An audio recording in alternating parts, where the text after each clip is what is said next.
Vamos a avanzar en Conexión Global, vamos a continuar con información que llega desde nuestra región, particularmente desde Venezuela, con este llamado a alistarse que se lleva a cabo durante este fin de semana, no solo en Caracas, sino que también en otros puntos del país sudamericano, entre ellos los estados de Bolívar y Táchira, y todo esto en medio del aumento de las tensiones entre Venezuela y Estados Unidos, bajo la premisa que acusa a Estados Unidos de que Nicolás Maduro es el líder del cártel de los soles, y que a eso se suma esta llamado, ¿no?, a obtener información de Nicolás Maduro que permita su captura, incluso entregando una recompensa de $50 millones.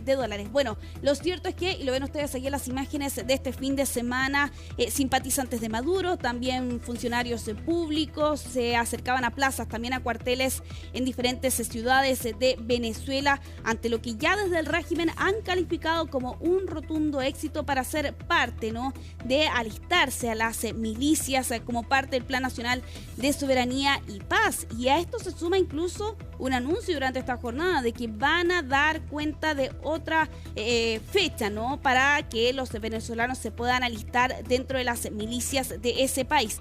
Lo cierto es que, lo vimos la semana pasada, eran convocados precisamente 4,5 millones de milicianos, en una cifra que en rigor no se puede confirmar. Hay bastante opacidad, por cierto, de parte del régimen de Nicolás Maduro para poder confirmar esa cifra. En lo que se entiende es una medida que adopta el régimen de Nicolás Maduro ante las otras acciones que ha tomado Estados Unidos en estas últimas semanas. El medio New York Times aseguraba hace algunos días atrás de que Trump había firmado en secreto una orden que permite incluso a las Fuerzas Armadas poder responder precisamente ante estos cárteles de droga, que por lo demás, recordemos, a comienzos de este año, cuando Trump llegaba a la presidencia, eran calificados como organizaciones terroristas. Bueno, esa es la base finalmente, después de todas las otras medidas que ha adoptado la administración estadounidense en estos últimos días, entre ellos, por cierto, la de duplicar, ¿no?, esta recompensa para poder obtener información de Nicolás Maduro que permita a su captura, así como también, que es lo que ha aumentado la tensión, por sobre todo en estas últimas semanas, estos movimientos navales, ¿no?, de 3 destructores estadounidenses y 4.000 militares que se estarían trasladando por el Océano Atlántico para llegar a las costas de Venezuela en los próximos días. En lo que se entiende es un aumento de las tensiones, se suma además a la instalación de una valla publicitaria en la frontera con Colombia durante este fin de semana, donde se podía ver el rostro de Nicolás Maduro y de Diosdado Cabello, que aparentemente habría sido instalada sin autorización y que fue desmontada unas horas después, y donde se entregaba este anuncio, ¿no?, de esta recompensa de $50 millones para dar con información que permita poder acceder a precisamente el presidente de Venezuela. Vamos a cambiar de tema aquí en Conexión Global. Vamos a continuar de regreso en Estados Unidos en esta oportunidad por unas declaraciones que entregaba durante esta jornada el presidente Donald Trump, donde abre la puerta a la posible reunión con Kim Jong-un, el líder norcoreano, y todo esto en medio de una reunión con el homólogo de Corea del Sur, Lee Jae-myung, donde señalaba el propio Trump, él aseguraba que quería reunirse con Kim en un futuro apropiado, e incluso después habla de la posibilidad que pueda ser durante este mismo año. Todo esto en medio de lo que hemos visto en estos últimos meses y que han sido varias reuniones con líderes internacionales.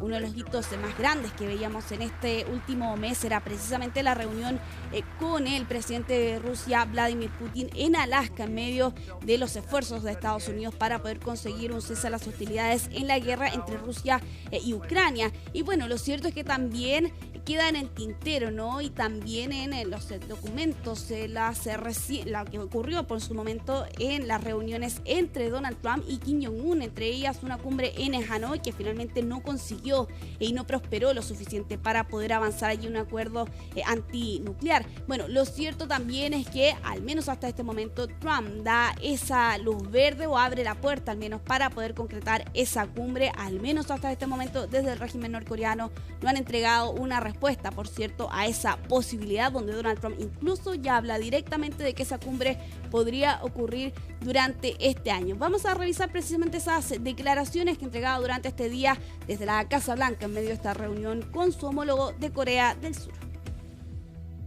Tengo una excelente relación con Kim Jong-un. Espero que siga así. Creo que así será. Tengo una muy buena relación. Lo entiendo. He pasado mucho tiempo libre con él, hablando de cosas que probablemente no deberíamos mencionar. Y bueno, me llevo muy bien con él. Creo que tiene un país con un gran potencial, un potencial tremendo. Bueno, estoy reuniéndome con mucha gente. Es difícil decirlo, pero me gustaría que nos reuniéramos este año. Quilmar Abrego García se ha convertido sin duda en el símbolo de la política migratoria de Estados Unidos. Recordemos que este migrante salvadoreño que lleva bastantes años viviendo en Estados Unidos fue deportado de manera ilegal hace algunos meses atrás con destino a El Salvador, particularmente a la mega cárcel de Nayib Bukele, pese a que la justicia años antes había determinado que no se podían tomar acciones de ese tipo ante los temores de que pudiera sufrir represalias de las pandillas salvadoreñas. Y bueno, en un largo historial que ha tenido en estos últimos meses y semanas, Quilmar Abrego finalmente fue regresado a Estados Unidos. De hecho, lo contábamos aquí precisamente el viernes recién pasado, de que incluso había abandonado un centro penal en Tennessee en medio de otro proceso judicial que se le abre precisamente a este hombre. Y sin embargo, durante esta jornada, cuando acudía a una citación en Baltimore, Maryland, él fue detenido precisamente por el Servicio de Inmigración y Control de Aduanas, también conocido como ICE. Lo cierto es que es precisamente la imagen que están viendo ustedes ahí en pantalla, entre la sorpresa y el estupor, no solo de su familia, sino que también quienes los estaban acompañando allí en ese lugar, porque ya durante este fin de semana sonaba bastante fuerte la posibilidad de que efectivamente pudiera ser deportado nuevamente. Su defensa ha presentado una habeas corpus para que no sea enviado a otro país, al menos antes de la celebración de un juicio, y esto con la posibilidad de que pueda ser no solo deportado a Costa Rica, que es una de las opciones, sino que incluso a Uganda. Y aquí es lo que se interpreta como una especie de zanahoria o garrote, ¿no? Se podría ser deportado a Costa Rica si él llegara a declararse culpable precisamente de este presunto delito de tráfico de personas. Allí sería acogido como refugiado, no sería entregado a El Salvador, pero él ha señalado que no se va a declarar culpable y por eso, ¿no?, la posibilidad incluso de que pueda ser deportado hasta Uganda, donde no hay garantías legales. Bueno, durante esta jornada la justicia ha determinado que se han dado 2 días más para que se resuelva precisamente esta situación. Todo esto cuando desde la Casa Blanca hemos visto varias reacciones durante esta jornada, precisamente una de ellas de parte de Donald Trump, que lo calificaba de animal. Lo cierto es que este caso ha generado varias reacciones durante esta jornada y Quilmar, por lo demás, también entregaba sus declaraciones ante la prensa. Vamos a revisar precisamente cuáles eran esos dichos que pronunciaba durante este día. Cuando estuve detenido, siempre recordé momentos hermosos con mi familia, momentos de ir al parque, de ir al trampolín con mis hijos.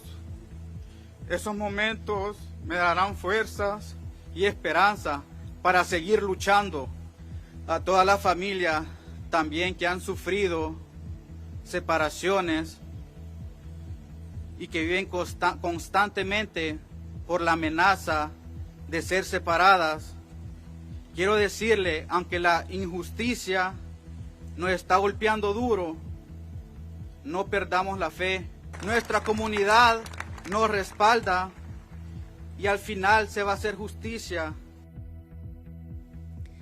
Continuamos aquí en Conexión Global, lo vamos a hacer en Asia con estas imágenes que llegan desde Vietnam y China durante esta jornada por el paso del tifón Kahiki, que en el caso de Vietnam tocaba tierra a eso de las 3 de la tarde de este día lunes, mientras avanzaba por las provincias centrales, además dejando decenas de miles de residentes evacuados, particularmente en las zonas costeras. Vientos de hasta 133 kilómetros por hora era lo que se registraba durante esta jornada y que dejaba varios daños e incluso forzaba a las autoridades el cierre de las escuelas y de 2 aeropuertos provinciales. Horas antes ya había hecho lo mismo también por China, la isla de Hainan, una zona turística donde también dejaba allí sus fuertes vientos reportados durante esta jornada. Está avanzando hasta Laos y Tailandia. Prontamente podría debilitarse hasta una depresión tropical en medio de lo que hemos visto durante esta temporada de tifones en esa zona del planeta. Ya para ir cerrando esta revisión internacional, aquí en Conexión Global lo vamos a hacer con imágenes que llegan desde California y de Oregón en Estados Unidos, producto de los incendios forestales que se han registrado, José, en estas últimas jornadas. Hay quienes lo califican incluso de escenas apocalípticas debido a lo que ha estado ocurriendo, por cierto, en esta zona de Estados Unidos, pero particularmente en Oregón, debido a este incendio bautizado como Flood, que comenzó el 21 de agosto y todavía continúa ardiendo en algunas zonas, algunas estructuras, viviendas consumidas por las llamas producto del paso de este incendio forestal y el avance que ha tenido, por cierto, también en estas últimas horas, lamentablemente en medio de una temporada bastante difícil, con altas temperaturas. Incluso durante estos días Estados Unidos ha estado enfrentando altísimas temperaturas, producto de lo que se entiende es la crisis climática, fuertes vientos y en el caso de Oregón, particularmente por las zonas en donde ha estado ardiendo, por cierto, las llamas durante estas jornadas. Así es, ha sido una temporada compleja en el hemisferio norte. Hemos visto también lo que ha pasado en España, en Europa en general. Gracias, Isel Guerra, por toda la información. Seguimos en contacto y nos vemos contigo nuevamente en CNN Prime. Así es, que estés bien. Muy bien, muchas gracias. 7:16, nos vamos a la pausa con imágenes de la capital del Biobío. Al regreso, hablamos de deporte en Hoy es Noticia.